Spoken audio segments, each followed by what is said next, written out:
بہت سے M Q M کے ساتھ اختلافات اپنی جگہ، لیکن ہر کوئی یہ مانتا ہے کہ ایم کیو ایم ایک بہت منظم پارٹی رہی. اس زمانے میں جو ایم کیو ایم کے لوگ تھے وہ بڑے سنسیئر لوگ تھے اور بڑے با کردار لوگ. آپ ایم کیو ایم کو 50 الزامات دے لیجیے کہ ہم سب نے اپنے آپ کو جس کاز کے لیے فنا کی. میں آج 35 سال ہو گئے مجھے ایگزائل میں تو پھر بھی زندہ ہوں، روزگار ہے میرا، تعلیم بھی میں نے حاصل کر لی. 25 لوگ اپنی جانوں سے چلے گئے، کتنے لاپتہ ہو گئے، کتنوں کی لاشیں نہیں، کتنے لوگ جو ہیں وہ معذور ہو گئے. ایک طرف تو ایم کیو ایم کا یہ امپریشن تھا جو ہم نے ابھی جس پہ ڈسکشن کی، اور دوسری طرف پھر جس میں چوری، قتل، خوف شامل تھا. کوئی بھی چیز نہ مکمل طور پہ صحیح ہوتی ہے نہ غلط ہوتی ہے. آپ اس فیلڈ میں ہیں، آپ نے 10 دفعہ سنا ہوگا 12 مئی 12 مئی 12 جی جی، لیکن کبھی آپ نے 14 دسمبر 1986 سنا؟ اب تو یہ حالات ہیں کہ کوئی ذمہ داری لینے کو تیار نہیں ہے کہ ہاں جی یہ ہماری ذمہ داری تھی، یہ ہمارا شہر ہے. اس کی وجہ یہ نا کہ شہر جن کا ہے وہ پورے نظام سے باہر ہے. جو ایم کیو ایم کے ووٹرز تھے وہ ایک لگتا تھا کہ ایک لو افیئر ہے کچھ. It was not only politics, Absolutely right. یہ ایک الگ لیول کا ہوتا. آج وہ لوگ جو ایم کیو ایم سے نفرت کر بیٹھے ہیں، ہرٹ ہیں، ان کو آپ کچھ کہنا چاہیں گے؟ آپ نے بالکل درست فرمایا کہ یہ رومانس تھا. وہ ایسا رومانس ہے جو شاید ہمارے آخری سانس تک ہمارے ساتھ رہے گا.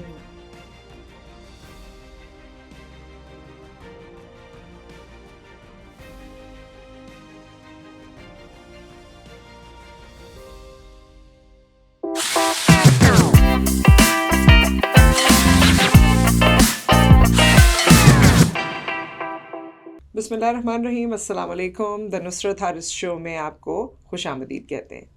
آج کے ہمارے مہمان، ویسے تو ہر مہمان کے بارے میں ظاہر ہے میں آپ سے بتاتی ہوں کہ جی مجھے ان سے ملنے کا بڑا شوق ہے، یا ان سے بات کرنے کا بڑا شوق ہے، یا میں بڑا لک فارورڈ کر رہی تھی. لیکن آج جو میں لک فارورڈ کر رہی تھی، آئی تھنک اگر اس کا مجھے کوئی اور موضوع لفظ ملتا تو میں وہ کہتی، کیونکہ پاکستان کی پولیٹیکل تاریخ آپ نے جو دیکھی اور جو دیکھ رہے ہیں اس میں ایک بہت بڑا حصہ متحدہ قومی موومنٹ کا ہے، ایم کیو ایم کا، جس کو ہم جانتے بھی رہے اور جیتے بھی رہے. اس میں بہت سی باتیں ہیں. بینگ کراچی آئیڈ، born and raised in Karachi, بہت چیزیں میں نے اپنی آنکھوں سے دیکھی، بہت چیزوں کو میں نے محسوس کیا، بہت چیزوں سے میری اٹیچمنٹ رہی as a citizen of the country یہاں کراچی میں رہنے کی وجہ سے. اور ہم سبھی لوگ بہت چیزیں ایسی ہیں جو ایم کیو ایم کے حوالے سے ہمیں پسند بھی تھیں، ناپسند بھی تھیں، جاننا بھی چاہتے تھے. کچھ کو کہا جاتا تھا کہ صرف بناوٹ ہے، کچھ کو کہا جاتا تھا کہ بناوٹ کے پیچھے کی حقیقت دراصل یہی ہے. ان سب چیزوں سے کوشش کریں گے، جتنی بات ہو سکی وہ ہم کریں گے، کیونکہ ہمارے ساتھ جو شخصیت موجود ہیں ان کا political career M Q M کے ساتھ منسلک رہا، لیکن پولیٹیکل کیریئر کے علاوہ بھی he has a very different kind of a personality. بہت ایک پڑھے لکھے انسان ہیں، اور جو ان کی زندگی کے احوال ہیں سیاست سے منسلک ہوں یا ان کی اپنی ذات سے منسلک ہوں، وہ آج ہم بات کریں گے.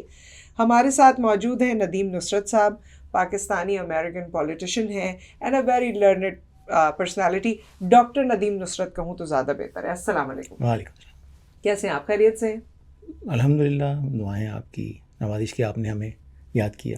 نہیں بالکل، اور میں تو بڑا سوچ رہی تھی کہ ہم بڑے دنوں سے ہماری بات چل رہی تھی جی کہ ہم آمنے سامنے بیٹھے ہیں اور میں آپ سے جان سکوں، اور میں کیا جان سکوں، جو ہمارے دیکھنے والے ہیں انہیں بھی پتہ چلے. سب سے پہلے تو یہ بتائیے، کیونکہ ہم نے آپ کو ایم کیو ایم کے ساتھ اور الطاف حسین صاحب کے ساتھ بہت دیکھا، لیکن ندیم نصرت صاحب کہاں کے رہنے والے ہیں، کہاں پلے بڑھے، کون سے درسگاہوں میں گئے، اور جن موومنٹس نے آج آپ کی یہ لائف بنائی، وہ سب کا میں تھوڑا سا ایک فلیش بیک چاہتی ہوں کہ آپ ہم سے کریں.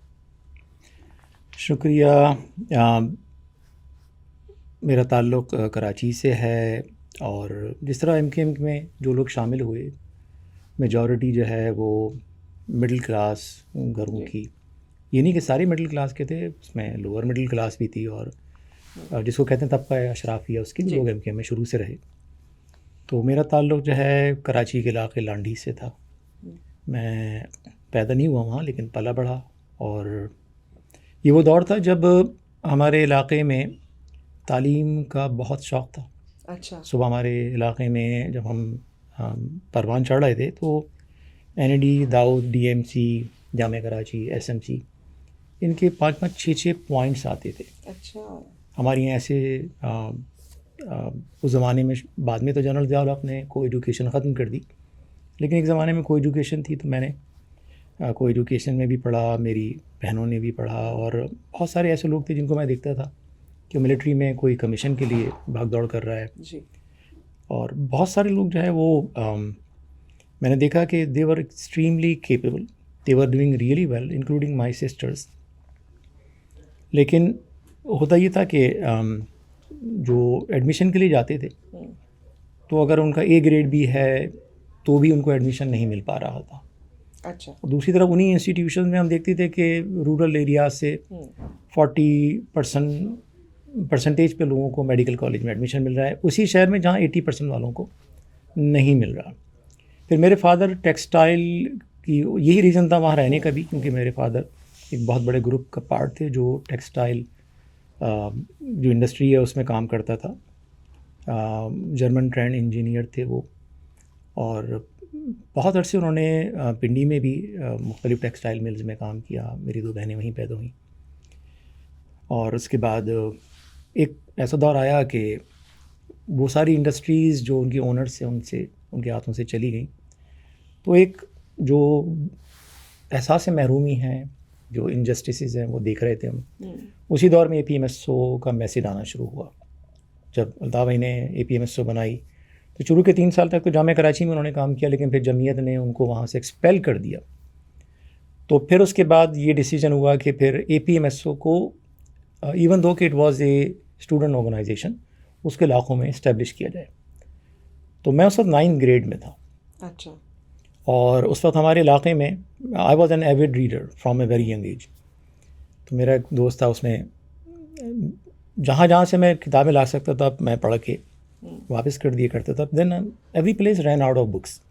اچھا. جی. تو انہوں نے پڑھائی کی آپ نے؟ جی. تو میرے دوست نے مجھ سے شبلی تھے، انہوں نے کہا کہ ہم نے APMSO کا آفس، کیونکہ جو کنسٹرینٹس ہے پولیٹیکل، اس کی وجہ سے ہم نے ایک آفس کھولا ہے، لیکن under the guys of a public library.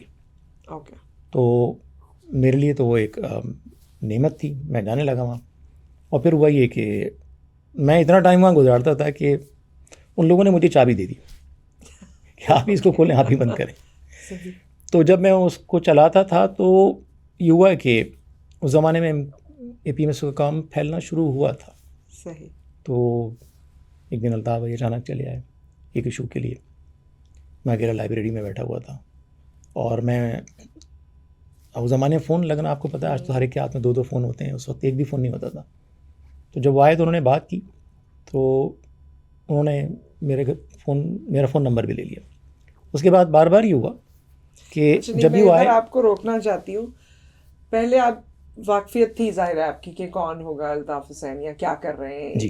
سارا کچھ آپ کے ذہن میں تھا. تو کیا آپ کا کبھی دل چاہتا تھا کہ میں ان سے ملوں، یا یہ جو تحریک چل رہی ہے، یہ سب کچھ ہو رہا ہے، اس میں کوئی انٹرسٹ لیتے تھے آپ؟ اس وقت میں نے صرف 2 تحریریں پڑھی تھی APMSO کی. ایک تھا جو انہوں نے جامعہ کراچی میں لیکچر دیا تھا نیشنلزم پہ، ایک مہاجر 5ویں قومیت ایک زندہ حقیقت کے نام سے. It was a very thought provoking lecture which was eventually converted into a booklet. پھر اس زمانے میں جو APMSO کے چیئرمین تھے عظیم احمد طارق صاحب مرحوم، عظیم بھائی نے ایک لکھا تھا نیشنلزم اور نیشنلزم کا عالمی تصور. تو وہ دونوں بڑے انسپریشنل جو ہے بکلیٹس تھے.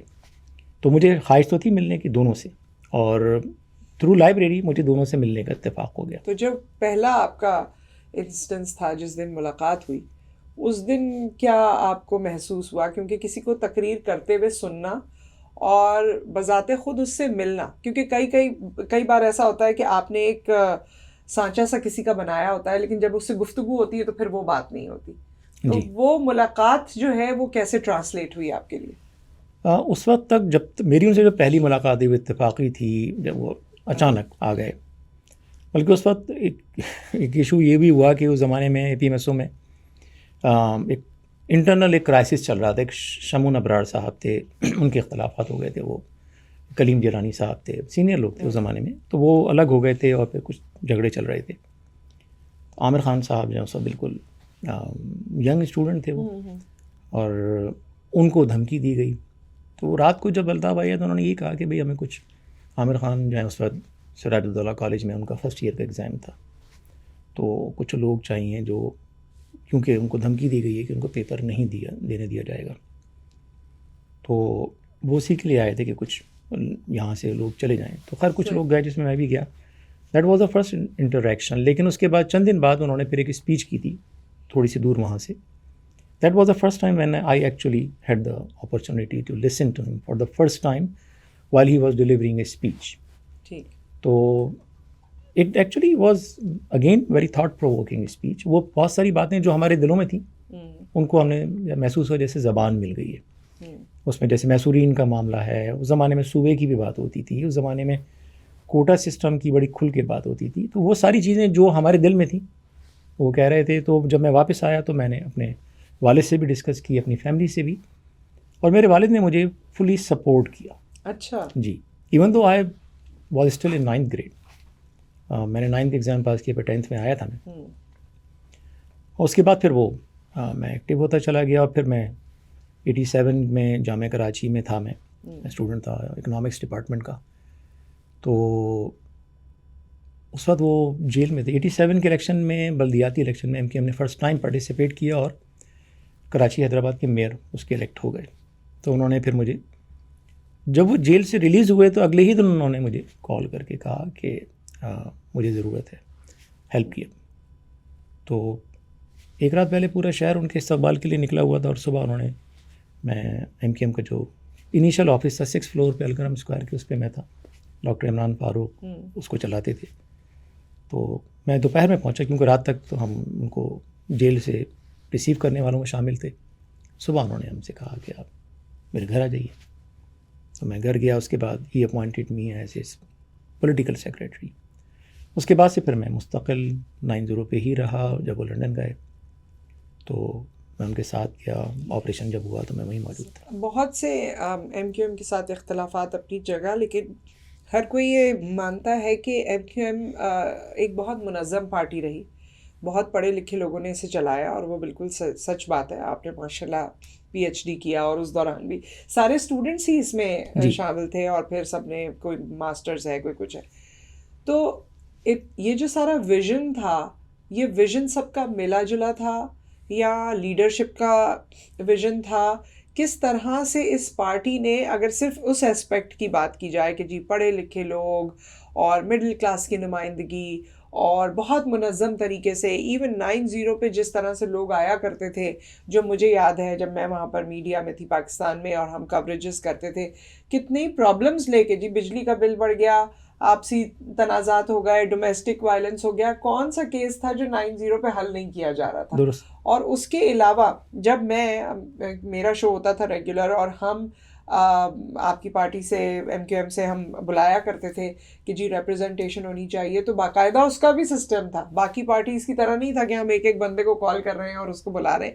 باقاعدہ سسٹم تھا. تو اتنے طریقے سے اس کو مینیج کرنا، یہ کیسے ہو پایا تھا؟ اس میں یہ تاثر تو مطلب اوور دا ایئرز آیا کہ وہ سارا فوکس ایک سنگل لیڈرشپ کی طرف گیا. لیکن چونکہ میں وٹنس ہوں اس پوری جرنی کا نا، بہت ینگ ایج سے، تو اس میں جیسے میں نے کہا کہ الطاف بھائی نے اگر ایک لیکچر اپنا دیا تو عظیم بھائی کا بھی ایک بہت شاندار لیکچر موجود تھا. ڈاکٹر عمران فاروق کی بھی اس میں جو بھی ان کا کنٹریبیوشن تھا وہ بھی شامل تھا. اس کے علاوہ MKM بڑی لکی رہی ان دا سینس. بعد میں دیکھیں نا، اگر آج ایک چیز کو آپ برا کہہ رہے ہیں تو ایک لاجیکل آنیسٹ انالیسس یہ ہونا چاہیے کہ آپ فوکس آج ہی پہ کریں. ضروری نہیں کہ اگر کوئی چیز آج خراب ہے تو کل بھی خراب رہی ہو. ضروری نہیں کہ کوئی چیز آج اچھی ہو کل بھی اچھی ہو. اس زمانے میں جو MKM کے لوگ تھے وہ بڑے سنسیئر لوگ تھے جی، بڑے ڈیڈیکیٹڈ لوگ تھے اور بڑے با کردار لوگ.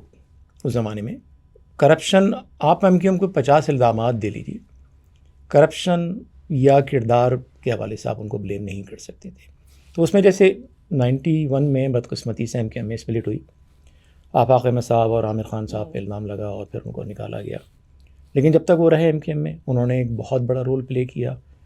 حیدرآباد میں آپ آ جائیے، میں کئی نام گنا سکتا ہوں. کراچی میں مثال کے طور پہ ایم کیو ایم کے فائنانس سیکریٹری تھے SM طارق صاحب. ایم کیو ایم کا جو چیریٹیبل ورک تھا اس کو آرگنائز کرنے میں انہوں نے ایک کی رول پلے کیا, لیکن آج لوگوں کو نہیں پتہ. تو ایک اچھا ایفرٹ ہے آپ کے پروگرام کے ذریعے. میں کہہ سکتا ہوں کہ اس میں بہت سارے لوگوں کی قربانیاں, محنتیں. آج میں دیکھ رہا ہوں کہ ایم کیو ایم میرے نزدیک آج بھی پاکستان کی سب سے اچھی جماعت ہے, آج بھی میرے نزدیک. اگر آپ ایم کیو ایم کی ورک فورس کو دیکھیں گے, میرا پوائنٹ یہ ہے کہ لیڈرشپ کو آپ ڈیٹیچ کریں ایم کیو ایم سے. ایک مثال آپ کو میں یہ دوں, ہاں, کیونکہ اٹس ناٹ ون مین شو, اس میں پوری ٹیم آتی ہے. ایگزیکٹلی جس طرح آپ نے ذکر بھی کیا ابھی. 1988 کے الیکشن میں بہت ہی خراب دور تھا. جنرل ضیاء الحق کے بعد الیکشن ہونے جا رہے تھے. اس وقت مجھے اچھی طرح یاد ہے کہ PIB کالونی کراچی میں ایم کیو ایم نے حالات کی وجہ سے اپنا الیکشن سیل قائم کیا. تو وہ یہ کہ MP MNAs کا چناؤ ہو رہا تھا. تو جو ہمارے جو وہ تھے نا, جو بڑے نام علاقوں میں جو ہوتے ہیں, ان میں سے کچھ لوگوں کو یہ خبر ملی کہ ہمیں ٹکٹ ملے گا, اور وہ اتنے زیادہ کمیٹڈ تھے کاز سے. انہوں نے کہا ہمیں MNA MPA نہیں بننا. وہ اپنے گھروں سے بھاگ گئے. اچھا جی, کئی لوگوں نے, ان کو یہ ہوا, انہوں نے پاؤں پڑے اپنے ذمہ داروں کے کہ ہمیں خدا را ٹکٹ نہ دیں. ہمارے لیے ہمارا پیشن ایم کیو ایم. اس زمانے میں جب جلسے ہوتے تھے تو اسٹیج پہ بیٹھنے کا کوئی خواہش مند نہیں ہوتا تھا. وہ لوگ جو تھے, نہ کسی کو پلاٹ چاہیے تھا, نہ پرمٹ چاہیے تھا, نہ کسی کو نام چاہیے تھا. ایک ہمارے پاس ایک فوج تھی, بہت بڑی فوج. یعنی میں 90s کے پورے آپریشن میں میرے والد 2 سال لاپتہ رہے. مجھے پتہ بھی نہیں تھا کہ حیات ہیں یا نہیں. میری والدہ کو پلین سے اتارا گیا, میری بہنوں کو, ان کو اریسٹ کیا گیا. مجھے 3 دن نہیں پتہ تھا وہ ہیں کہاں. اس زمانے میں آپریشن میں جو کچھ چل رہا تھا, ان سے میری والدہ سے پوچھا انہوں نے بار بار کہ ان کی کوئی تصویر ندیم نصرت کی چاہیے. انہوں نے کہا ہمارے پاس تصویر ہی نہیں ہے. کسی اخبار میں کام کر رہا ہوں ایم کیو ایم کا, میری کوئی تصویر نہیں, کوئی میری ویڈیو نہیں. اور یہ میں اکیلا نہیں تھا. ایم کیو ایم کے ایسے لاکھوں کارکنان تھے جنہوں نے بڑا سیلف لیسلی کام کیا. اور جو کچھ ہوا ہے پچھلے 10 سال میں, یہ میں نے اپنے تھیسس میں لکھا ہے, میں نے انٹرویو کیے ہیں لوگوں کے, کہ there is a very deep sense of betrayal, کہ ہم سب نے اپنے آپ کو جس کاز کے لیے فنا کیا. میں آج 35 سال ہو گئے مجھے ایگزائل میں. میں تو پھر بھی زندہ ہوں, روزگار ہے میرا, تعلیم بھی میں نے حاصل کر لی, پڑھا بھی, پڑھایا بھی, لیکن 25 لوگ اپنی جانوں سے چلے گئے. کتنے لاپتہ ہو گئے, کتنوں کی لاشیں نہیں ملی, کتنے لوگ جو ہیں وہ معذور ہو گئے, کتنے آج بھی جیلوں میں. میں آج بھی کہتا ہوں کہ ایم کیو ایم کو جو ہے وہ سیپریٹ کیا جائے. اس لیڈرشپ نے, مثال کے طور پہ ہم ایک کاز لے کر آئے تھے نا, ڈاکٹر فاروق ستار کو 1987 میں ایم کیو ایم نے میئر کراچی بنایا. 27 سال کے تھے اس وقت. آج 2026 میں بھی وہ MNA بن کے بیٹھے ہوئے. ہم نے میں اس الیکشن میں نے تقریریں کی ہیں. ہم نے کہا ہم اس نظام کہونا کو تبدیل کرنے آئے ہیں جہاں نسل در نسل لوگ اقتدار میں بیٹھے رہتے ہیں. ہم نے اس زمانے میں جب چیلنج کیا نظام کو, تو جو نورانی صاحب جو تھے ان کو اتنے ہی ووٹ پڑے جتنے ہمیشہ پڑتے تھے, غفور صاحب کو اتنے ہی ووٹ پڑے, جماعت اسلامی, جمعیت علماء پاکستان, پیپلز پارٹی, سب کو اتنے ہی ووٹ پڑے. لیکن ایم کیو ایم کو لاکھوں میں ووٹ پڑے. اور وہ کس نے ووٹ دیے؟ وہ سائلنٹ میجورٹی تھی جس نے کبھی کسی کو سپورٹ نہیں کیا تھا. ایم کیو ایم نے یہ تبدیلی جو ہے وہ پریکٹیکل کر کے دکھائی.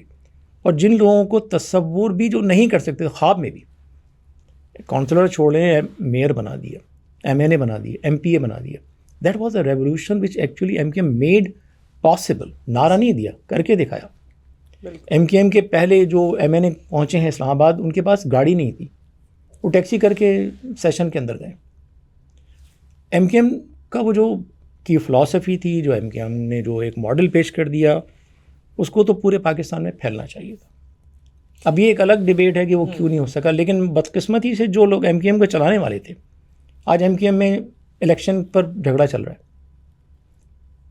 آج کی بات کرنے سے پہلے ایک میں دوبارہ یہ بات کرنا چاہوں گی کہ پہلے جب سٹارٹ ہوا اور جو آپ بتا رہے ہیں وہ ساری چیزیں تو بہت ہی زیادہ مطلب میرے خیال میں نوسٹیلجک گفتگو ہے یہ اس وقت.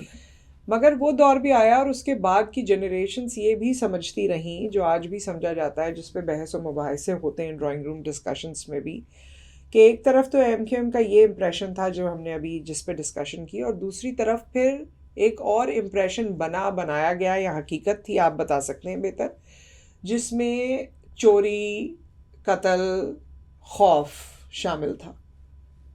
وہ اس کو بھی ایم کیو ایم سے منسلک کیا، اور پھر اس جماعت کو اسی طرح سے جانا جاتا رہا. ینگر جنریشن جو نئے آنے والے ہیں وہ سمجھتے رہے کہ جی یہ جماعت میں جانے کا مقصد یہ ہے کہ جانے کا راستہ ہے، واپس آنے کا راستہ نہیں ہے. اس طرح کی باتیں بھی ہوئیں. آپ بالکل بجا فرما رہے ہیں کہ ٹیکسی لے کر کوئی اسمبلی میں گیا، لیکن پھر یہ سمجھا جاتا رہا کہ جی جس کے پاس اچھی گاڑی ہے اگر وہ اس جماعت میں جائے گا تو وہ اپنی گاڑی بھی ڈونیٹ کر کے آئے گا. تو یہ سب یہ کیا خبریں تھیں، افواہیں تھیں، حقیقت تھی، کیا بات تھی؟ اس میں دونوں چیزیں، کوئی بھی چیز نہ مکمل طور پہ صحیح ہوتی ہے نہ غلط ہوتی ہے. پاکستان کی سیاست کے تناظر میں دیکھیں اے پی ایم ایس او، آپ کنیکٹ کریں ساری چیزوں کو. 1981 میں اے پی ایم ایس او کو جو ہے وہ جو اسلامی جمعیت طلبہ جس کو اس وقت کی جو پاورفل طاقتیں تھیں ان کی سپورٹ حاصل تھی، اس نے اے پی ایم ایس او کو کراچی کے تعلیمی اداروں سے نکال لیا. تو there was a genuine sense کہ جو ہے وہ آپ کو طاقت کے ذریعے جب نکالا گیا تو طاقت کا جواب طاقت ہوتی ہے. پھر آپ آ جائیے 1986 میں ایم کیو ایم جلسہ کرتی ہے نشتر پارک میں. 1986 کے جلسے میں جب حیدرآباد میں 31 اکتوبر کا جلسہ ہوتا تھا، ایم کیو ایم کے جلوسوں پہ فائرنگ ہوتی ہے، لوگ مر جاتے ہیں، اور ایم کیو ایم کی لیڈرشپ انکلوڈنگ قائد الطاف حسن صاحب گرفتار ہو جاتے ہیں. اب وہ جیل میں ہیں، لیکن 14 دسمبر 1986 کو علی گڑھ قصبہ پہ حملہ کیا جاتا ہے. 250 لوگوں کو قتل کر دیا جاتا ہے. آپ اس فیلڈ میں ہیں، آپ نے 10 دفعہ سنا ہوگا 12 مئی 12 مئی 12 مئی، جی، لیکن کبھی آپ نے 14 دسمبر 1986 سنا کہ 250 لوگوں کو گاجر مولی کی طرح کاٹ دیا گیا؟ جی بالکل. اچھا، ہر معاشرے میں ریاست کی ذمہ داری ہوتی ہے کہ وہ اپنے لوگوں کا تحفظ کرے. اب آپ کے 250 لوگ قتل ہو گئے، 31 اکتوبر کو آپ کے 100 سے اوپر لڑکے مار دیے گئے، تو وہاں پہ ایک ہیلپ لیسنس آ گئی کہ ریاست کچھ نہیں کر رہی ہے. ایگزیکٹلی. اب ہمیں اپنا دفاع خود کرنا ہے. اور پھر یہ ایک ڈاؤن ورڈ اسپائرل ہے. اس کے بعد 30 ستمبر 1988 گاڑیاں آتی ہیں. اب یہ جو ڈاکٹر قادر مکسی اور جانو آرائیں اور شفیع برفت اور صوفی لغاری، یہ گاڑیوں میں مشین گنیں ماؤنٹ کر کے 1 گھنٹے تک قتل عام کرتے ہیں حیدرآباد میں. کئی سو لوگ شہید ہو جاتے ہیں. پھر اگین یہ کوشچن آ رہا ہے، ویئر از دا اسٹیٹ؟ ہمارا دفاع کون کرے گا؟ تو آپ ایم کیو ایم، میں تو کہوں اس میں ایم کیو ایم کی پالیسی نہیں تھی کہ لوگ جو ہے وہ اس راستے پہ جائیں. لیکن جب ریاست نے، چلے ایک انسیڈنٹ ہو بھی گیا، نیوزی لینڈ میں ایک میسیکر ہوا مسجد کے اندر، جی، لیکن اس کے بعد گورنمنٹ نے کس طرح رسپانس کیا؟ ایک سانحہ ہو گیا علی گڑھ کا. اس کے بعد اگر لوگوں کو پکڑ کے سزا دے دی جاتی تو پھر ایک احساس ہوتا کہ ٹھیک ہے غلط ہوا، لیکن ریاست نے اپنا رول پلے کیا.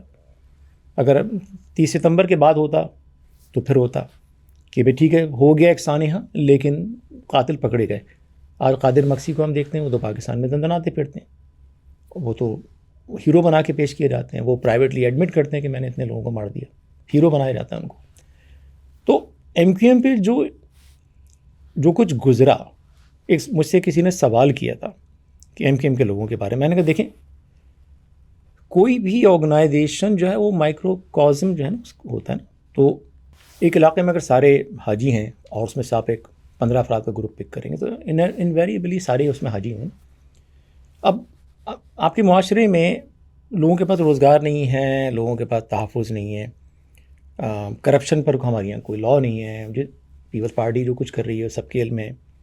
تو اب اگر اس معاشرے سے اگر آپ لوگوں کو پک کریں گے تو جو معاشرے میں برے لوگوں کی پرسنٹیج ہے وہ اس آرگنائزیشن میں مے بی 5-10% کے مارجن کے ساتھ ہوگی. تو سیاسی جماعتیں جو ہیں وہ عکاس ہوتی ہیں معاشرے کا. اگر معاشرے میں سارے اچھے لوگ ہوں گے، سیاسی جماعتیں بھی سارے اچھے ہوں گے. ایم کیو ایم پر ہی فوکس، کیونکہ اس میں سارے جو ہے نمازی، پرہیزگار، صاف ستھرے لوگ ہونے چاہیے. کیا باقی جماعتوں میں سارے اچھے لوگ ہیں؟ لیکن میں نے کہا نا کہ M Q M actually, M Q M کا جو میسج ہے وہ پاکستان کے نظام کے لیے تھریٹ تھا. آج آپ پیپل پارٹی کی لیڈرشپ کو دیکھ لیں اٹھا کے، آپ پنجاب میں دیکھ لیں کون کہاں بیٹھا ہے، ان کے آپ کنیکشن بنائیں گے تو سب ایک ہی فیملی یا اس کے آس پاس کے لوگ ہیں. ایم کیو ایم میں یہ نہیں تھا. ایم کیو ایم میں نہیں تھا، بالکل صحیح بات ہے. اب اس وقت کو میں یاد کرنا چاہتی ہوں آپ کے ساتھ جب آپ نے کہا کہ میں وہ پہلا شخص تھا جو الطاف حسین کے ساتھ لندن منتقل ہوئے. اس کے وہاں سے کیا ہوا؟ ہم 1991 میں یہ ہوا کہ بھئی ایم کیو ایم میں جو ہے وہ انٹرنل اسپلٹ آ گئی. اس زمانے میں جو لوگ سینئر لوگ ہیں وہ واقف ہیں کہ آفاق احمد صاحب اور عامر خان صاحب بڑا نام تھے ایم کیو ایم میں، بہت بڑا نام تھے. ایک جلسے میں الطاف بھائی نے ان کے کندھوں پہ ہاتھ رکھ کے کہا تھا کہ یہ میرے رائٹ اور لیفٹ ہیں، میرے بائیں اور دایاں بازو ہیں. ایک ان کا نام تھا. پھر ہوا یہ کہ چند دنوں بعد یہی اطلاع آئی کہ یہ انہوں نے کچھ ایجنسیوں سے ساز باز کر لیے، ان کو ایکسپیل کر دیا گیا. تو that was the most, in my opinion, M Q M کی ہسٹری کا وہ ایک ڈیفائننگ ٹائم تھا. اور اس وقت یہ ہوا کہ میں نے بلکہ اپنے تھیسس میں بھی لکھا ہے کہ ایم کیو ایم ایک جس ٹریک پہ چل رہی تھی وہ ٹریک ہی چینج ہو گیا کمپلیٹلی. 91 تک کی ایم کیو ایم ایک وہ آرگنائزیشن تھی جو ایک کاز کو فالو کر رہی تھی کہ بھئی سندھ میں جو شہری سندھ ہے اس کو اس کے حق ملنا چاہیے، ایکویلٹی کے لیے. اچھا، اس میں یہ تھا کہ جو کاز سے کمیٹڈ ہے وہ ایم کیو ایم میں اوپر آئے گا. 91 میں ایک نیا نظریہ انٹروڈیوس ہوا جس میں یہ ہوا کہ ایم کیو ایم میں شامل ہر شخص، اس کی جو لائلٹی ہے وہ سبجیکٹ ٹو چینج ہے، ہو سکتی ہے، انکلوڈنگ چیئرمین عظیم احمد طارق. وائس شخص جو چینج نہیں ہو سکتا، ڈس لوئل نہیں ہو سکتا، بیک ٹریک نہیں کر سکتا، وہ قائد کیا کیونکہ انہوں نے نظریہ دیا. اچھا، لوگوں نے اس چیز کو ریئلائز نہیں کیا، لیکن اس کی وجہ سے بہت ساری چیزیں ایم کیو ایم میں بدل گئیں.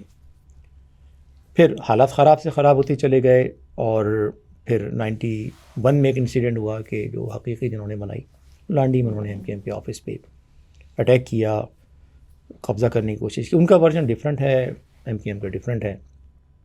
پھر ایک بڑا سیریس انسیڈنٹ ہوا میجر کلیم والا واقعہ. ایم کیو ایم اور اداروں کے درمیان اختلافات بڑھتے چلے گئے، حالانکہ اس وقت تک بڑا اچھا ایک وہ چل رہا تھا تعلق. اتنے ہو گئے کہ الطاف بھائی کو مشورہ دیا گیا کہ آپ چند دنوں کے لیے ملک سے باہر چلے جائیں. تو ہم لوگ نکلے پاکستان سے. پہلے ہم سعودی عرب گئے، وہاں ہم 26 دن رہے. ہم انتظار کر رہے تھے کہ کچھ بہتری آ جائے تو چلے جائیں. اس زمانے میں پھر جام صادق علی صاحب نے، اس زمانے کے جو وزیر داخلہ تھے عرفان اللہ مروت صاحب، جو ان کے غلام اسحاق خان صاحب کے داماد بھی تھے، ان کو بھیجا اور یہ میسج بھیجا کہ حالات صحیح نہیں ہیں، آپ ابھی پاکستان نہ آئیں.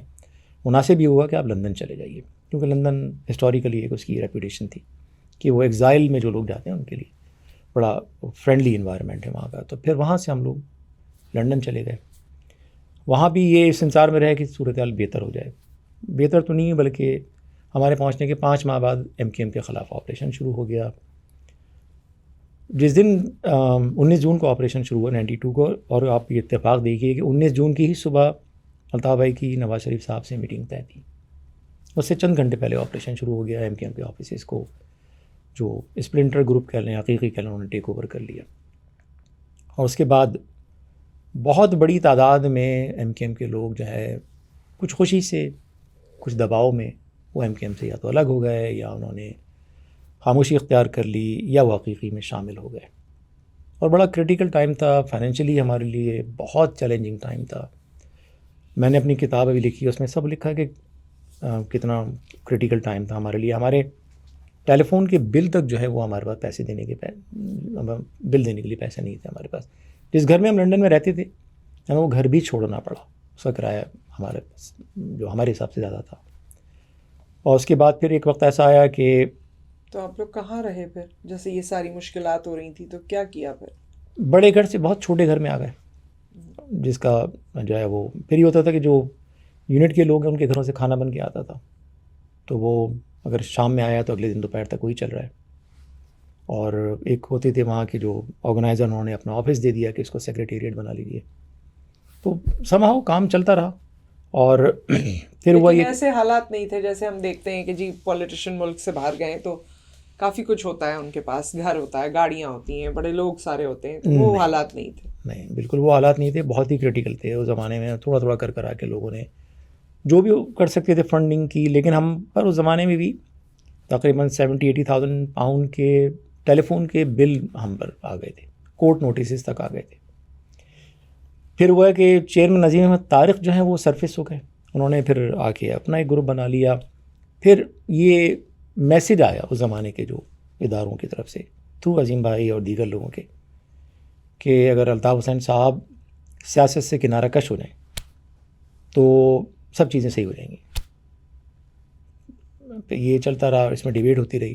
اور اگر وہ ریٹائر نہیں ہوتے سیاست سے تو ایم کے خلاف آپریشن کنٹینیو رہے گا. تو آفٹر اے لانگ ڈسکشن پھر یہ ہوا کہ ٹھیک ہے ان کی بات مان لی جائے. تو دسمبر میں انہوں نے، الطاف بھائی نے اپنا ایک اسٹیٹمنٹ ریلیز کر دیا کہ میں اپنی علالت کی وجہ سے، اس دوران کافی ان پر ایک ہارٹ اٹیک بھی ہوا تھا. اسی دوران ہم نے بہت ہی اس کو کہتے ہیں نا انڈر دا رگ رکھا اس خبر کو، کسی کو نہیں بتایا کیونکہ پھر وہ ڈیمورلائزنگ ہوتا سب کے لیے. تو وہ ہارٹ اٹیک بھی ہم نے ان کا جھیلا، اور بھی چیلنجز کرتے رہا. پھر ہوا یہ کہ وہ ریٹائرمنٹ ہو گیا. ریٹائرمنٹ کے وقت وعدہ کیا گیا تھا کہ فنڈنگ کی کوئی ایشو نہیں ہوگا، آپ کو لنڈن میں ہم فنڈ دیتے رہیں گے. وہ بھی نہیں ہوا. بلکہ ایک ٹائم ایسا آیا کہ میں اور میرے ساتھ جو ان کے گھر کے 90 کے برابر میں ایک گھر تھا، اس میں خلیل صدیقی رہتے تھے. تو وہ ان کے پرسنل اٹینڈنٹ تھے الطاف بھائی کے، وہ بھی ہمارے ساتھ لنڈن گئے تھے. وہ ان کا کام یہ تھا کہ دوائیں، کپڑے، ان کے جو پرسنل کام ہے. میرا کام سیاسی معاملات. لیکن چونکہ حالات ایسے ہو گئے تو اب 90 بند، خبریں بھی ہمیں لکھنی ہیں، وہ فیکس وہیں سے کرنا ہے کیونکہ کوئی شعبہ اطلاعات نام کی کوئی چیز رہی نہیں کراچی میں. اب لنڈن جو ہے شعبہ اطلاعات بھی بن گیا.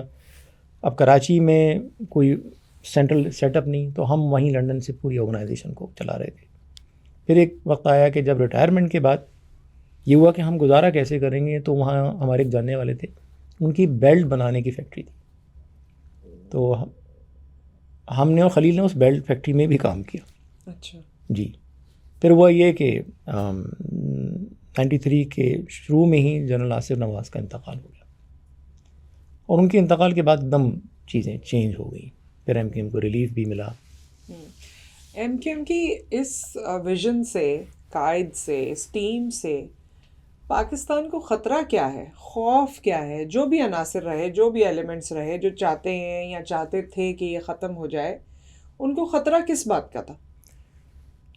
پاکستان کو وہی خطرہ رہا جو پاکستان بننے کے بعد سے سامنے آیا. مثال کے طور پہ جتنے وہ لوگ جو برٹش کے وفادار تھے، میں آپ کو بلکہ یہ بھی بتاؤں کہ میں نے 5 سال نان اسٹاپ برٹش لائبریری میں اس زمانے کے واقعات پہ ریسرچ کیے.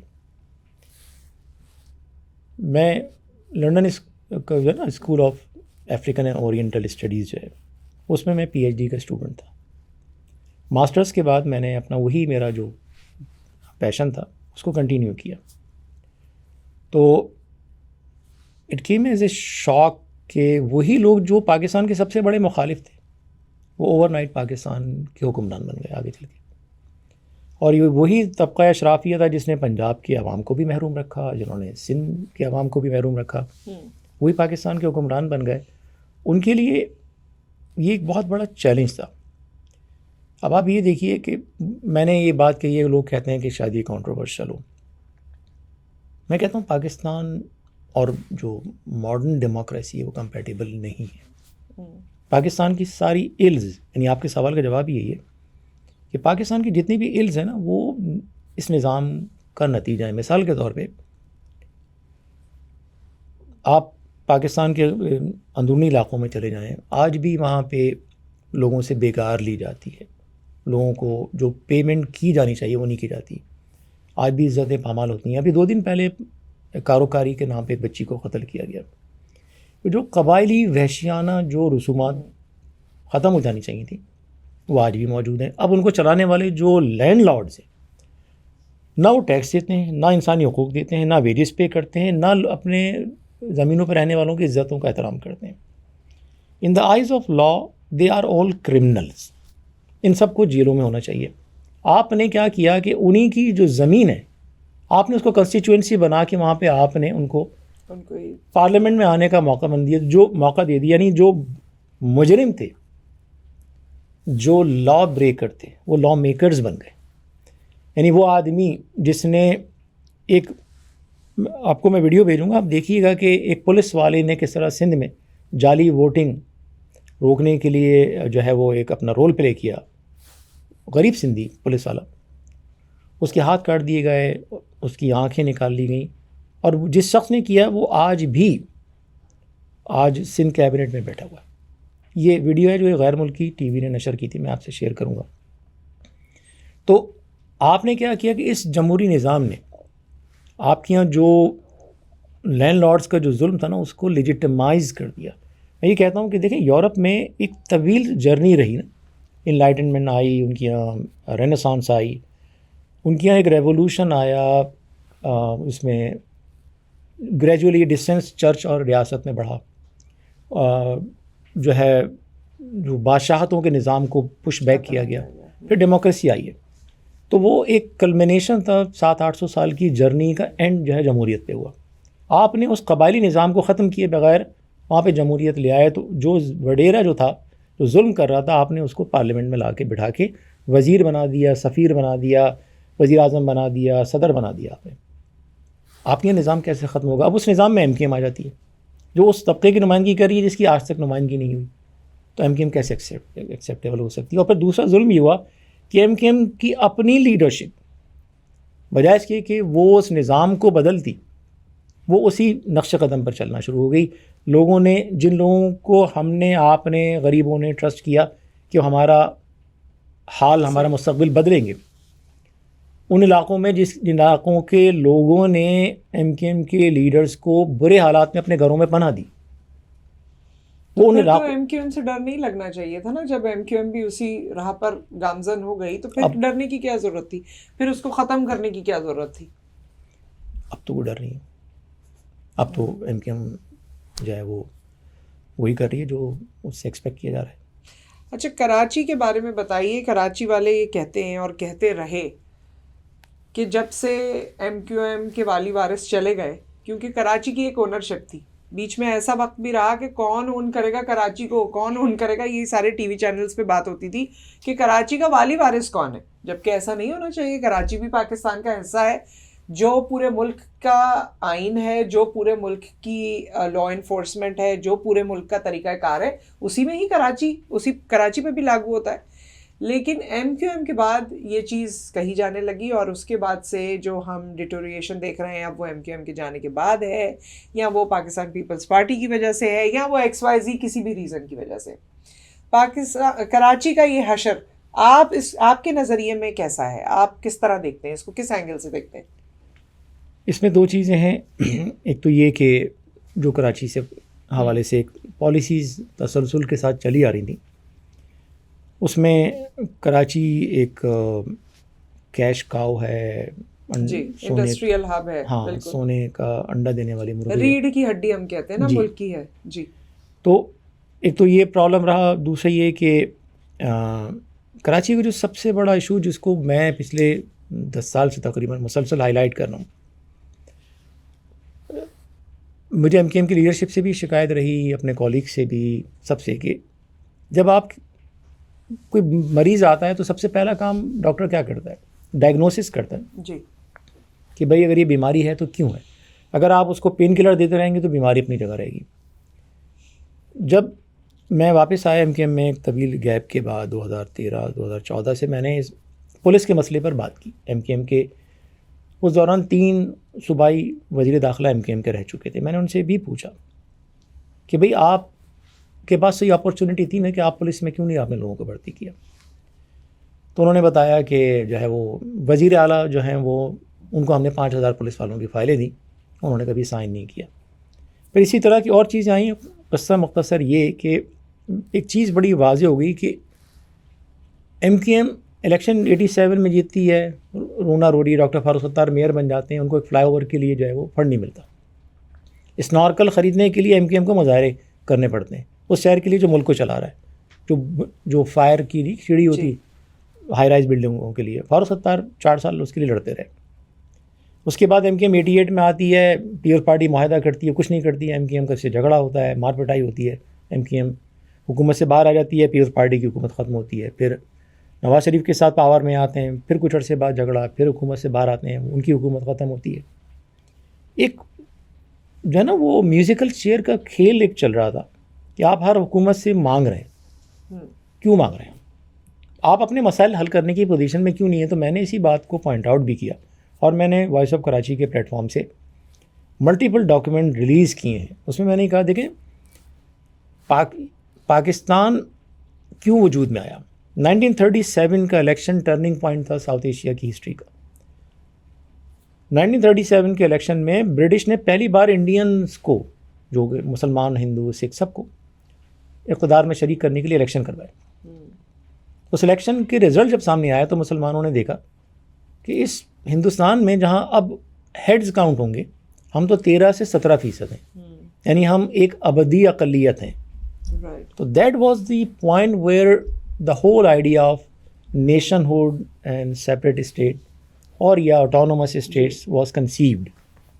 تو میں نے کہا کہ سندھ کا بھی معاملہ اگر آپ دیکھیں کہ بھٹو بنتے ہیں الیکشن میں وزیر اعظم پاکستان کی تقسیم کے نتیجے میں, اس کے بعد پہلی 73 کی مردم شماری ہوتی ہے, وہ رزلٹ منگواتے ہیں. اس زمانے میں محمد خان جو وہ نہیں جو بعد میں وزیر اعظم بنے, ڈفرینٹ تھے وہ. ان کو بلایا, انہوں نے پوچھا کہ بھائی کراچی کی آبادی کتنی ہے؟ انہوں نے کہا 65 لاکھ ہے. انہوں نے کہا اس کو 30 لاکھ کر دو اعداد و شمار میں. 50% پاپولیشن وائپ آؤٹ کر دی گئی, اندرون سندھ کی بڑھا دی جاتی ہے. اب انہوں نے ایک طرف تو یہ کیا کہ آپ کی 50% آپ پاپولیشن کم کر دی, اندرون سندھ کی بڑھا دی. اس کے بعد انہوں نے جن کی آبادی زیادہ تھی ان کو انہوں نے 40% کوٹا دیا, جن کی آبادی کم تھی ان کو 60% کوٹا دیا گیا. 10 سال کے لیے لایا گیا, آج تک چلا آ رہا ہے. ختم ہو چکا ہے ویسے قانونی طور پہ, انلیگلی اس کو امپلیمنٹ کیا جا رہا ہے. میں نے MKM کے لوگوں کو بھی سمجھانے کی کوشش کی بار بار کہ دیکھیں آپ کا سب سے بڑا پرابلم ہے آپ کی ہیلپ لیسنس.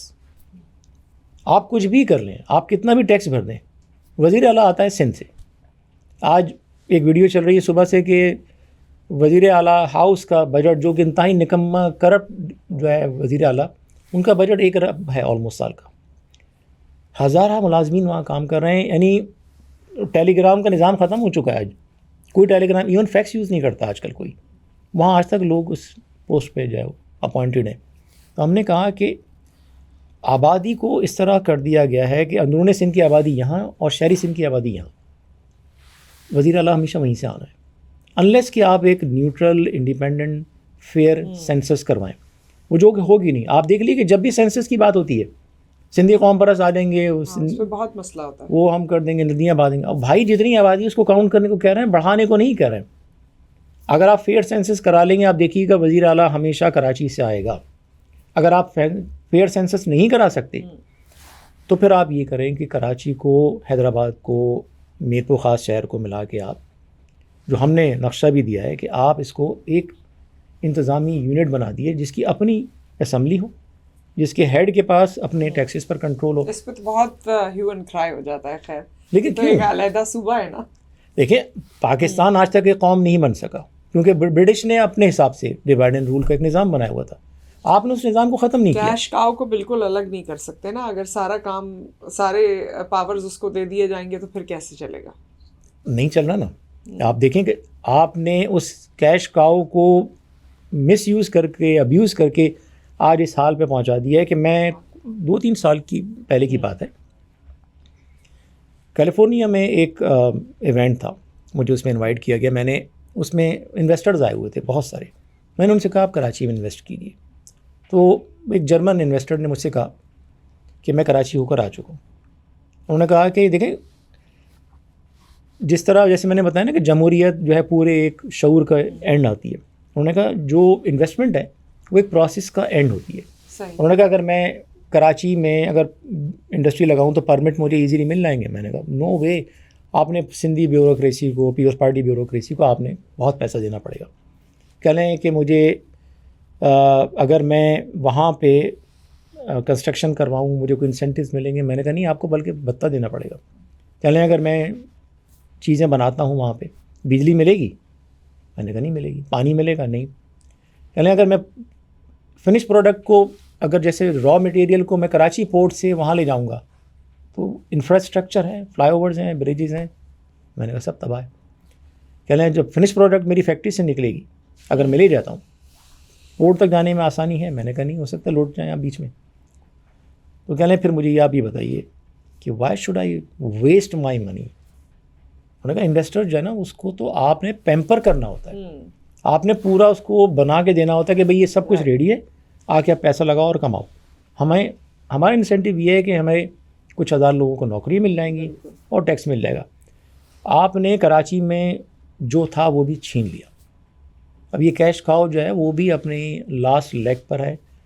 اگر اب اس کا نوٹس نہیں لیا گیا, واحد امید ہماری اس وقت یہی. نوٹس تو نہیں لیتے تو کوئی بھی چیز ہوتی ہے. مرتضی وہاب صاحب کا بھی میں دیکھتی رہتی ہوں, بیانات آتے رہتے ہیں. ابھی کل بھی کسی شو میں وہ بول رہے تھے, ذکر ہو رہا تھا ایم کیو ایم کا بھی, تو اس پہ بھی کہہ رہے تھے کہ ہاں کسی اور کے ابو لنڈن میں ہوتے تھے اور یہ وہ, اور اپنی چیزوں کو یہاں پر بڑے آرام سے یہ کہا جاتا ہے کہ یہ ہمارے جورسڈکشن میں, یہ ڈی ایم سی کے جورسڈکشن میں, یہ تو ڈی ایچ اے دیکھ رہا ہے, یہ فلانا دیکھ رہا ہے, تو یہ کام ہم نہیں کر سکتے تھے, تو وہ کام ہم نہیں کر سکتے تھے. یہ ہے, میں تو خبروں میں سن رہی ہوتی ہوں. وہ بچہ جب مین ہول میں گرا ابھی کچھ دن پہلے ایک واقعہ ہوا, اور بھی واقعات ہوتے ہیں, تو اس میں جب بڑا افسوس ہوتا ہے. سانحہ ہوا, لیکن سانحے کے بعد جس طرح سے اس کا انالیسس ہوتا ہے اس سے تو مجھے لگتا ہے کہ گھر والوں کی اور زیادہ مطلب ان کے کرب میں اور اضافہ ہو جاتا ہے. نہیں یہ تو ہماری ذمہ داری نہیں تھی, مشینز لانا فلاں کی ذمہ داری تھی. مطلب اے بی سی, کوئی سی کو بولے گا, کوئی ڈی کو بولے گا, کوئی ای کو بولے گا. اب تو یہ حالات ہیں کہ کوئی ذمہ داری لینے کو تیار نہیں ہے کہ ہاں جی یہ ہماری ذمہ داری تھی, یہ ہمارا شہر ہے یا یہ ہمارے ادارے. ایسا تو اب دیکھنے میں ہی نہیں آتا. اس کی وجہ یہ نا کہ شہر جن کا ہے وہ پورے نظام سے باہر ہیں اور حکومت وہ کر رہے ہیں جو اس شہر سے تعلق ہی نہیں رکھتے. مرزا وہاب ایک پپٹ ہے, وہ جس کو پرانے زمانے میں کہتے تھے نا جب یہ سلیوری تھی, وہ انکل ٹام. تو میں نہیں سمجھتا کہ مرزا وہاب کو اتنی بھی اہمیت دی جانی چاہیے کہ ان کا نام بھی لیا جائے. یہ سمپلی ہے پپٹ. وہ وہی کہیں گے جو ان کو بلاول ہاؤس سے ڈکٹیٹ کیا جائے گا. اس وقت جو کراچی کا سب سے بڑا مسئلہ ہے وہ اونرشپ کا اسی لیے ہے کہ جو کراچی کے لوگ ہیں, میں یہ نہیں کہہ رہا کہ اردو بولنے والے, کراچی میں کئی جنریشن سے پنجابی آباد ہیں جو اپنے آپ کو کراچی سے آئیڈینٹیفائی کرتے ہیں. میں پرسنلی ایسے بہت لوگوں سے پچھلے چند سال میں ملا ہوں, ان کو درد ہے. ایسے بہت سارے سندھی بولنے والے ہیں جنہیں بڑا درد ہے کراچی کا. اب کراچی کا مسئلے کا واحد علم, اور میں سمجھتا ہوں بلکہ پورے پاکستان کا حال یہی ہے کہ آپ جہاں جہاں بڑے بڑے شہر ہیں ان کو آٹونومس آپ یونٹس بنا دیجیے. اس کا فائدہ کیا ہوگا؟ جس طرح یہاں سینڈی یا کوئی بڑے بڑے طوفان ٹیکسس میں تو آتے رہتے ہیں, اس کے بعد آپ دیکھیں کہ کوئی ہنگامہ نہیں ہوتا, کوئی میڈیا جو ہے وہ ہیو اینڈ کرائی نہیں ہو رہی ہوتی, ریکنسٹرکشن شروع ہو جاتی ہے. ہمارے یہاں تو جو ہے وہ مین ہول کے ایشوز کو ہم حل نہیں کر پائے. تو جب تک آپ پاور ڈیوالو نہیں کریں گے لوکل لیول پر, اور کراچی کا میئر جب اس کے پاس سارا فنڈ ہوگا, ممدانی جو ہے آپ دیکھیں کہ تمام تر مخالفتوں کے باوجود ہی بیکیم دا میئر, اور اس کے پاس یہ اختیار ہے کہ وہ جو ایجنڈا لے کر آئے اس کو امپلیمنٹ کر رہا ہے. جب یہ پاور ملے گی ہی تو آگے بات بنے گی. آپ کسی کو بھی کراچی کا میئر بنا دیجیے, لیکن اگر سارے فیصلے جب وہ لڑکانہ سے ہوں گے تو کراچی کیسے ترقی کرے گا؟ اور آپ یہ دیکھ لیجئے کہ ان کی نفرت, میں سندھیوں کی بات نہیں کر رہا ہوں, پیپلز پارٹی کی بات کر رہا ہوں, ان کی نفرت کہ انہوں نے آج تک حیدرآباد میں یونیورسٹی نہیں بننے دی. اچھا, انہوں نے صرف یہ نہیں کہ کراچی کے ساتھ ظلم کیا ہے, کتنی ویڈیوز آن لائن موجود ہیں جو سندھیوں نے ڈالی ہیں کہ پیپلز پارٹی نے 18 سال میں اندرون سندھ سے بسیں بھر بھر کے جامعہ کراچی میں لوگوں کو ایڈمیشن دلوا دی. اس گورنمنٹ کے پاس اتنی پاور تھی کہ وہ لاڑکانہ, دادو, نواب شاہ, سکھر, جھڈو, ان تمام علاقوں میں جامعات کا جال بچھا سکتی تھی. یہ وہ لوگ ہیں جو چاہتے ہیں کہ عام سندھی ہمیشہ غریب رہے, جاہل رہے اور جیے بھٹو کا نعرہ لگاتا رہے. یہی سیاست بدقسمتی سے باقی علاقوں میں بھی ہے. پاکستان میں بہت سارے پڑھے لکھے سندھی موجود ہیں, بہت سارے اور زبانیں بولنے والے موجود ہیں, لیکن بدقسمتی سے جب تک یہ جو نظام چل رہا ہے اس کو آپ لپیٹیں گے نہیں, اور یہ بڑے بروٹلی طریقے سے اس کو ڈیل کرنا پڑے گا. اگر آپ ان لوگوں سے پوچھ کے کریں گے تو کون آدمی جو ہے وہ, بروٹل سے کیا مراد ہے, کیا کرنا پڑے گا ان کے ساتھ؟ ایک بڑا بے رحمانہ جو ہے ایک آپریشن ہو, ٹرائل ہو, ساری ایویڈنس موجود ہیں, ایک کرپشن کی فائلیں موجود ہیں. ابھی چل رہا ہے کہ سولر جو سندھ میں پروجیکٹ کے نام پہ کتنے ارب جو ہے وہ کا, آج جو سندھی صاحب ہی ہیں امداد محمد سمرو صاحب, ان کا میں نے سنا ایک ویڈیو لاگ, اس میں انہوں نے بتایا ہے کہ سندھ میں کتنے جو ہے وہ اس حکومت نے ارب پتی بنا دیے لوگ. ابھی 2 دن پہلے میں نے ایک اور ویڈیو لاگ سنا کہ صرف محکمہ خزانہ میں کوئی 500 ارب روپے کا پچھلے چند سالوں میں گھپلا ہو چکا ہے. اس کا اگر آپ اس 500 ارب کا اگر آپ 50% بھی کراچی میں لگا چکے ہوتے نا تو کراچی کی یہ حالت نہیں ہوتی. اب آپ ایسے لوگوں کو کس طرح ڈیل کریں گے؟ صحیح.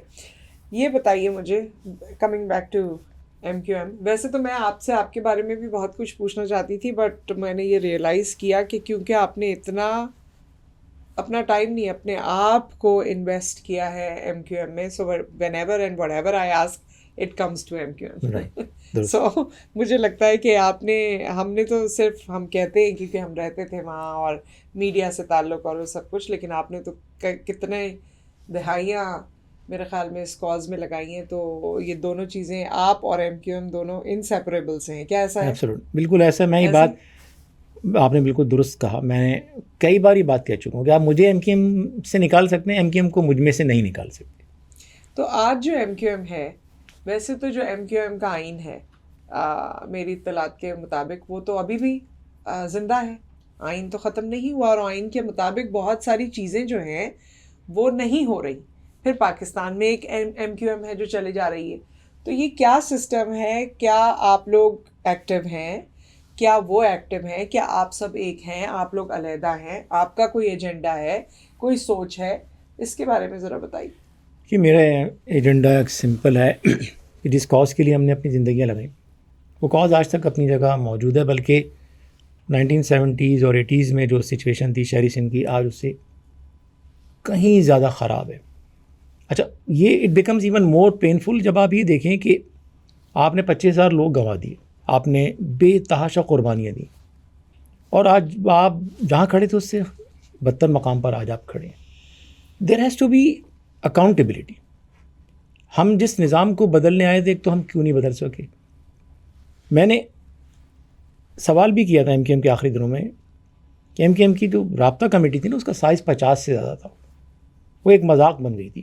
جو کارکنوں کے اجلاس میں تقریر کرتا تھا جذباتی, وہ رابطہ کمیٹی میں آ جاتا تھا. تو ہوا یہ کہ اس میں ہم نے رابطہ کمیٹی میں نے ایک سوال کیا تھا کہ آپ جو ہے اگر رابطہ کمیٹی کے 50 ممبرز ہیں ان کو آپ ایک پرچہ دے دیں لکھ کے کہ ایک کلاس روم بنا دیجیے, ایک پرچہ دے دیں, 2-3 شیٹس دے دیں, بورڈ پہ لکھ دیں بڑا بڑا MQM کیا چاہتی ہے. اور آئی سیڈ کہ ٹرسٹ می 50 لوگوں میں سے انسیڈنٹلی شاید کسی سے میچ ہو جائے, ہر ایک کی اپنی الگ کہانی ہوگی. MQM had lost the vision and the direction. MQM صرف ایک سرکل میں گھوم رہی تھی. تو ایک تو یہ بہت بڑا ہوا MQM کا مسئلہ کہ اس نے آئیڈینٹیفائی نہیں کیا کہ کس مقصد کے لیے کام کر رہی ہے. پاکستان کے نظام کو بدلنا اچھی خواہش تھی, لیکن آپ نے کیا اپنا نظام بدل لیا. متحدہ بننے سے پہلے جو مہاجر قومی موومنٹ تھی اس کے آبجیکٹیوز حل ہو گئے, تو پھر آپ متحدہ بن جائیے. جب آپ نے وہ حل نہیں کیے تو پھر آپ نیکسٹ فیز پر کیوں گئے؟ تو وہ پروسیس مسنگ ڈیلیبریشن اور ریفلیکشن کا. ایک اور پرابلم جو آپ نے آئین کی بات کی ہے, MQM لنڈن سے ایک چل رہی ہے, ایک پاکستان سے چل رہی ہے. لنڈن MQM کے ایشوز جو ہیں وہ میرے قص سے بلند ہیں, اس لیے میں اس پہ بات نہیں کروں گا. لیکن MQM پاکستان میں بات کروں گا اس لیے کہ جب MQM ختم ہوئی تو اس کا جو لاسٹ کنوینر میں تھا جی, اور میں اس کے بعد بھی تقریباً 1 سال رہا اور اپنے طور پہ معاملات کو صحیح کرنے کی کوشش کی, بلکہ سال سے زیادہ. MQM پاکستان جو ہے وہ ایک مذاق بن گئی ہے. ناٹ بیکاز آف دی جو نا فار اینی ریزن جو ہے نا جو جس کو پھر ہم ورک فورس کو بلیم کریں یا ووٹر کو بلیم, ان کا قصور نہیں. ایم کیو ایم کا ورکر, میں آج بھی کہہ رہا ہوں, میں نے پہلے بھی کہا ہے, میرے نزدیک سب سے اچھا ورکر کسی بھی جماعت کا ایم کیو ایم کا تھا, اور آج بھی وہ لوگ موجود ہیں. لیکن لیڈرشپ نے ایک مذاق بنا دی. جیسے میں نے کہا ڈاکٹر فاروق ستار 87 میں بنے, آج 40 سال بعد بھی وہی ڈاکٹر فاروق ستار جو ہے وہ بیٹھے ہوئے ہیں. ہم تو نئی لیڈرشپ لانے کے لیے لائے تھے, ہم تو نوجوان خون کو. خالد مقبول صاحب جو ہیں وہ, اب آپ مذاق سنیے, ہم پڑھے لکھے ہوئے لوگوں کی جماعت کہتے ہیں ایم کیو ایم کا آئین اٹھائیے. خالد مقبول صاحب اپنے آپ کو چیئرمین کہتے ہیں. ایم کیو ایم کا آئین, میں بھی گاڑی میں بھلایا آپ کو, بلکہ میں دکھا تھا, ایم کیو ایم کے آئین میں چیئرمین کا لفظ موجود ہی نہیں ہے. وہ اپنے آپ کو چیئرمین کہتے ہیں. کسی نے کسی بلاگ میں پوچھا ان سے کہ آپ چیئرمین کیسے بن گئے, تو انہوں نے, کسی نے مجھ سے کہا آپ چیئرمین کیوں نہیں بن جاتے, تو میں نے کہا چلو میں چیئرمین بن جاتا ہوں. یہ تو ایسا ہو گیا کوئی میں باہر نکلوں کہیں کہ ندیم صاحب آپ سپر مین کیوں نہیں بن جاتے, تو میں کہوں جی میں سپر مین ہوں, آپ مجھے بنا دیجیے. کوئی کہے آپ جو ہے وہ کنگ آف امریکہ کیوں نہیں بن جاتے, ٹھیک ہے بھائی آج سے میں کنگ آف. وہ بھائی, اور لیڈرشپ کی ذمہ داری ہوتی ہے, کوئی چیز اگر آپ کر رہے ہیں تو ویریفائی تو کریں فیکٹ سے. اب انہوں نے, آپ یہ دیکھیں کہ آپ نے پی ٹی آئی کو بلے کا نشان نہ ملنے پر, انٹرا پارٹی الیکشن نہ کرانے پہ, انٹرا پارٹی الیکشن نہیں کرائے, ان کو بلے کا نشان نہیں ملا, ٹھیک ہے صحیح پینالائز کیا گیا. لیکن ایم کیو ایم کو دیکھیے کہ 2024 کے الیکشن کے بعد پوری رابطہ کمیٹی کو معطل کر دیا. Was there any provision in the constitution of Pakistan, MKM Pakistan, did the convener have the authority to dissolve the Rabta committee? Absolutely not. کوئی مینشن نہیں اس کے اندر. وہ لوگ جنہوں نے 50 رکنی کمیٹی کے سائز پہ میرا اعتراض ہے, لیکن اس میں ایسے ایسے لوگ تھے جنہوں نے پوری زندگیاں دی ہیں اپنی. ایک ایسے ہیں, میں ایک نام بتاؤں, عارف خان ایڈوکیٹ, ان کا گھر جلا 92 کے الیکشن میں, سینئر کارکن, ان کو گھر بھیج دیا گیا. خاندادہ صاحب گھر بھیج دیا گیا. تحریک استقلال کو چھوڑ کر ایم کیو ایم میں آنے والے محفوظ یار خان, وہ رابطہ کمیٹی میں تھے, ان کو گھر بھیج دیا گیا. کویشچن یہ ہے کہ یہ جو ڈیزولوشن ہوا ہے رابطہ کمیٹی کا, کیا یہ اکارڈنگ ٹو دا کانسٹیٹیوشن تھا؟ محمد حسین تھے بہت سینئر کارکن. یہ تو فورسڈ ڈیزولوشن ہوا ہے نا, تو اب انہوں نے الگ کر لیا, M Q M Pakistan is different and M Q M London is different. میں ایم کیو ایم پاکستان کی بات کروں, جو سیپریشن ہوئی ہے لنڈن اور ایم کیو ایم پاکستان کی, وہ 2016 میں. اس کے بعد میرے خیال میں وہ اپنے دماغ کے حساب سے جو ان کا آئین ہے وہ لے کر چل رہے ہیں. جو وہ دل میں ہے نا وہ سمجھ رہے ہیں, وہ کانسٹیٹیوشن میں بھی ہے, لیکن there is a clear difference between your whims and wishes and what is written in the constitution. کیا وہ اس کانسٹیٹیوشن کے لیے لائبل ہیں, اس کانسٹیٹیوشن کے لیے جو ابھی بھی زندہ ہے؟ بالکل لائبل ہیں, بلکہ I think they should be brought to the court. جیسے ابھی کورٹ نے, آپ ابھی یہ دیکھیے, ہم آئے تھے نا جاگیرداری نظام کو ختم کرنے, موروثی نظام ختم کرنے آئے تھے. ہم نے ایم کیو ایم میں الیکشن نہیں کروائے, ایم کیو ایم پاکستان میں الیکشن ہی نہیں ہو رہے. تو جو موروثیت کو ختم کرنے آئے تھے وہ خود جاگیردار بن کر بیٹھ گئے. میں نے کچھ دنوں پہلے, مجھ سے کچھ لوگوں نے رابطہ کیا, یہ مت پوچھیں کس نے رابطہ کیا, کہ ایم کیو ایم کا سمجھ جائیں آپ, اب اتنے عرصے بعد تو سمجھ ہی جاتا ہے انسان. جی, ایم کیو ایم کا ایک آئیڈیل آئین کیا ہونا چاہیے. میں آپ کو ای میل کر دیتا ہوں, ٹیکسٹ کر دیتا ہوں اٹیچمنٹ. میں نے آئین لکھا ایم کیو ایم کا, میں نے اس میں صاف صاف لکھا کہ بنیادی خرابی کیا ہے آپ کے یہاں, کہ آپ کے یہاں جو آتا ہے وہ جاتا نہیں ہے. میں نے کہا ایم کیو ایم میں چیئرمین کا عہدہ رکھیں آپ, یا کنوینر کا رکھیں, یا اس کو آپ کچھ بھی کریں. There must be a term limit. میں نے اس میں 4 سال کی 2 ٹرم رکھی میکسیمم. تو جب میں نے لکھ کے شیئر کیا, میں نے کہا اس میں کہ بھائی ایم کیو ایم میں ایک انڈیپینڈنٹ الیکشن سیل ہوگا, وہ الیکشن کروائے گا. اب جو چیئرمین بن جائے گا اس کو 4 سال بعد they will have to re seek the next term. لیکن اگر وہ سیکنڈ بھی جیت جاتے ہیں اس کے بعد انہیں اسٹیپ ڈاؤن کرنا پڑے گا. They will not be eligible to contest for the 3rd term. This is, you actually break the system and allow the new generation to come in. پھر میں نے کہا کہ نیچے سے اوپر کا سفر تو رکھا میں نے اس میں پورے سسٹم میں.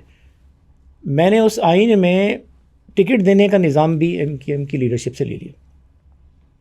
اس میں نے کہا کہ اگر مجھے کراچی میں جاتا ہوں اور مجھے الیکشن لڑنا ہے, بنس روڈ سے لڑنا ہے, تو مجھے 1 سال بنس روڈ میں رہ کے وہیں کے ورکر سے جیسے یہاں امریکہ میں یا برٹن میں پرائمریز ہوتی ہیں نا, علاقے کے لوگ مجھے, میں ود ان پارٹی میں الیکشن لڑوں گا بنس روڈ کے علاقے سے, اگر وہاں کے ورکرز نے, میجورٹی نے مجھے ایم پی اے کا ٹکٹ دے دیا تو ملے گا, تو مجھے ملے گا. لیکن یہ اب یہ فالو تو نہیں ہو رہا ہے, بے شک آپ نے لکھا, لیکن نہیں یہ تو اس لیول تک پہنچے گا نہیں. ہم ہمارے تو مسئلہ یہ ہے نا کہ وہ قوالی ہے نا کہ جتنے دشمن ہماری جان کے ہیں اس میں آدھے تو خاندان کے ہیں.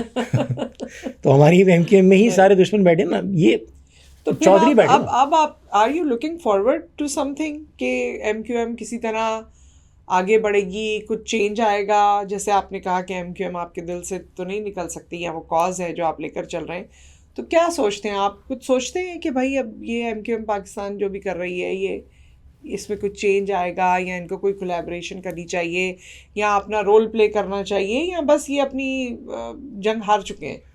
یہ جنگ لڑے نہیں, لڑکے اگر ہارتے تو چلے ہمیں صبر آ جاتا, لڑے بغیر ہار چکے ہیں یہ. مگر ان کا بھی تو یہ پوائنٹ ہوتا ہے نا کہ یہاں تو ہم موجود ہیں فیلڈ میں, جو باہر لوگ بیٹھے ہوئے ہیں وہ تو آرام سے بیٹھے ہوئے ہیں, وہ ہم سے یہ باتیں کرتے ہیں. تو فیلڈ میں تو فیس کرنے کے لیے, میں بھی نام نہیں لوں گی, لیکن بہت سارے لوگ ہیں جنہیں فیس کرنا پڑتا ہے, تو ان کو فیس کرنے کے لیے تو وہ لوگ بیٹھے ہیں. 92 میں جتنے پاکستان میں تھے سب کمپرومائز ہو گئے تھے. ہم نے 92 سے 99 تک ہم نے ایم کیو ایم کو بچا کے رکھا without being present in the field. Ground پہ موجود ہوئے بغیر ہم نے وہ یہ چیز اگر ایک پریسیڈنس سیٹ کر دی نا کہ آپ کا ضروری نہیں ہے. اور اگر میں یا اور بہت سارے لوگ ملک سے باہر بیٹھے ہیں تو کیوں بیٹھے, میری بائی چوائس تو نہیں ہے نا. ہم نے ایم کیو ایم کی وجہ سے اپنے آپ کو مشکل میں ڈالا. 92 میں کہتا ہوں کہ بہت سارے لوگوں کے پاس یہ اپارچونیٹی تھی کہ وہ کھڑے ہوتے اور میوزک کو فیس کرتے, لیکن کسی نے عقیقی جوائن کر لی, کوئی ملک چھوڑ کے چلا گیا, کوئی گھر بیٹھ گیا.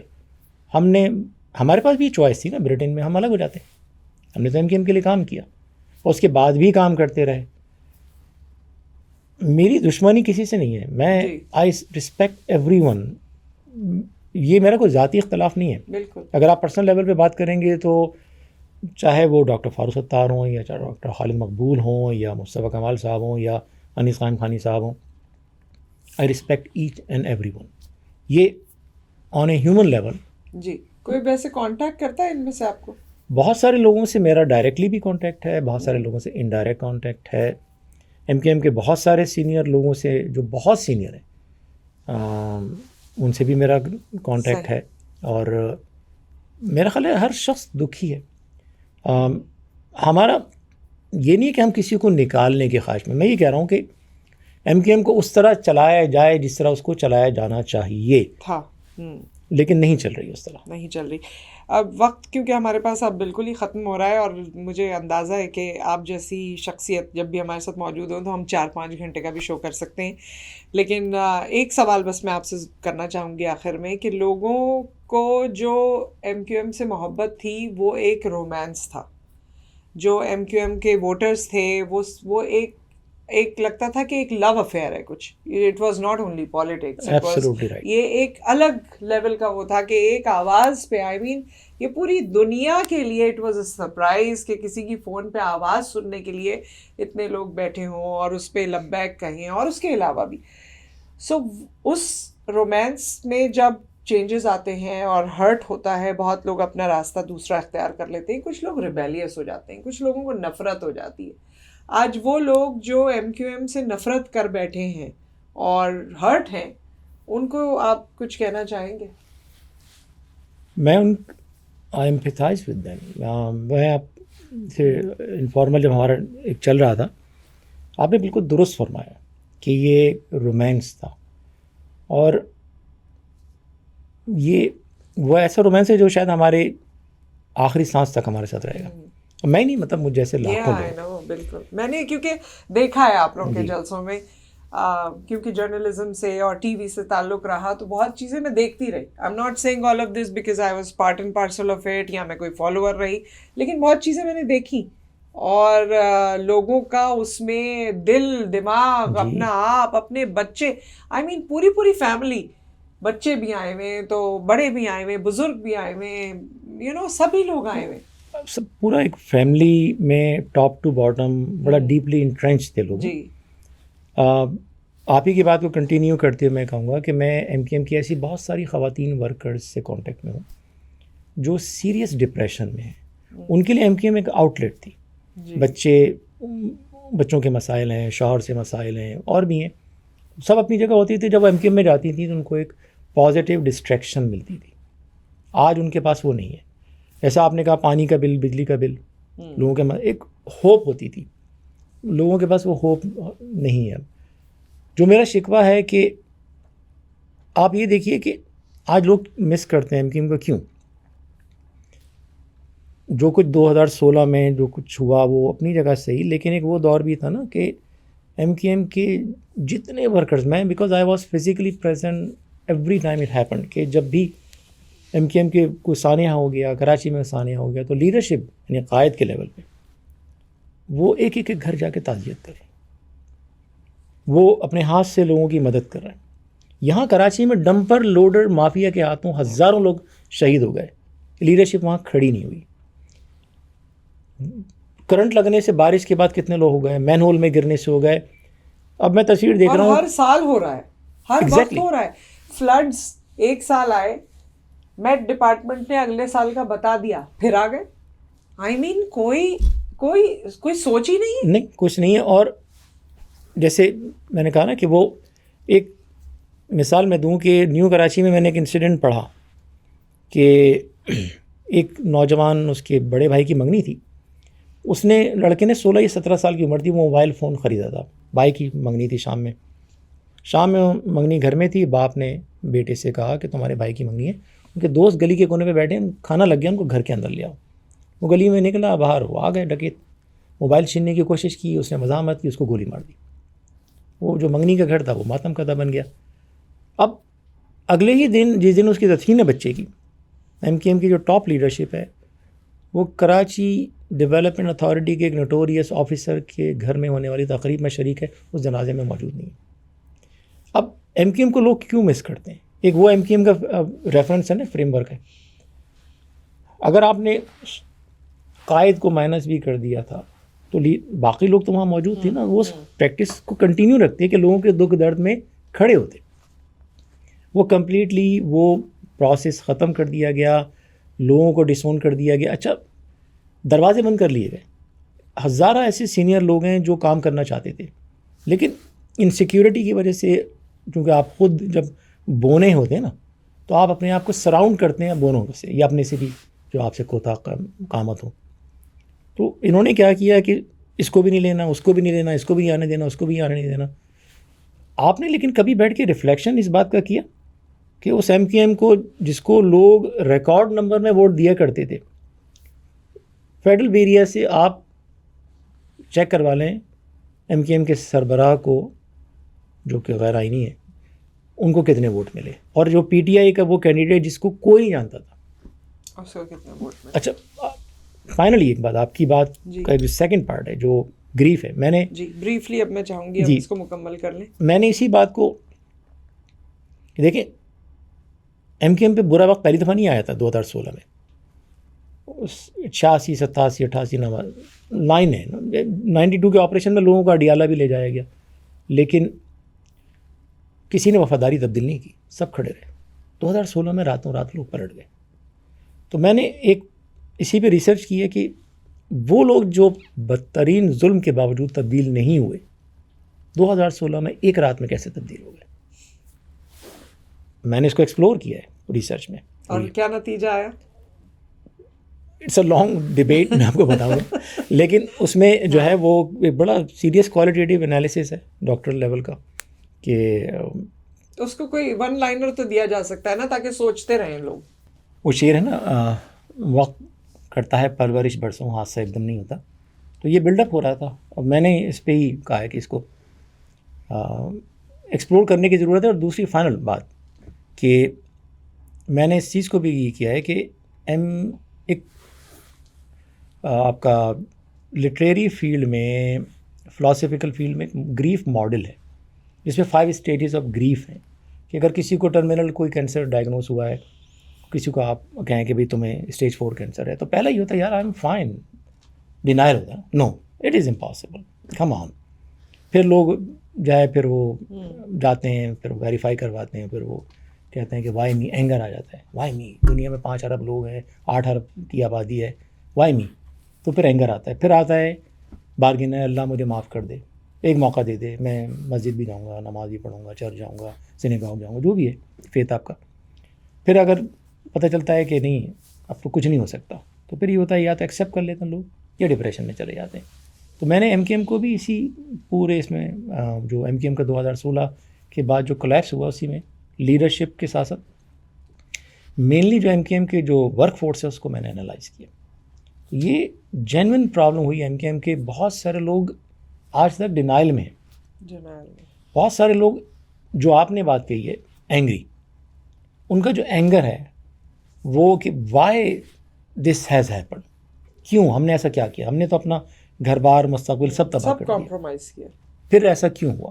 تو ایم کیو ایم کا جو کولیپس ہے نا میرے نزدیک ایک بہت بڑا سانحہ ہے، اور we need to salvage it, we need to bring the real M Q M back. خواہش بھی ہے، کوشش بھی ہے، باقی دیکھیں اللہ کے ہاتھ میں. ہماری خواہش تو یہ ہے کہ ایم کیو ایم واپس آئے اور ایم کیو ایم کا جو اوریجنل ایم کیو ایم کا نظام ہے وہ پورے پاکستان میں ریپلیکیٹ ہو، تاکہ اس کے ثمرات ہر پاکستانی کو ملے. ہم اس پہ اور سیشنز رکھیں گے آپ کے ساتھ. ابھی بہت ساری چیزیں ہیں جو مجھے لگتا ہے کہ ادھوری رہ گئی ہیں اور تشفی نہیں ہوئی ہے. انشاءاللہ دوبارہ ایک اور بیٹھک رکھیں گے اور بات کریں گے. Thank you so much for your time. بہت بہت شکریہ. آپ کا بھی شکریہ. آپ ہمیں ہمارے پروگرام میں اپنا رسپانس دیتے ہیں، دیتے رہیے. کوئی سوالات ہیں تو وہ بھی اجاگر کرتے رہیے. آپ سے پھر ملاقات کریں گے.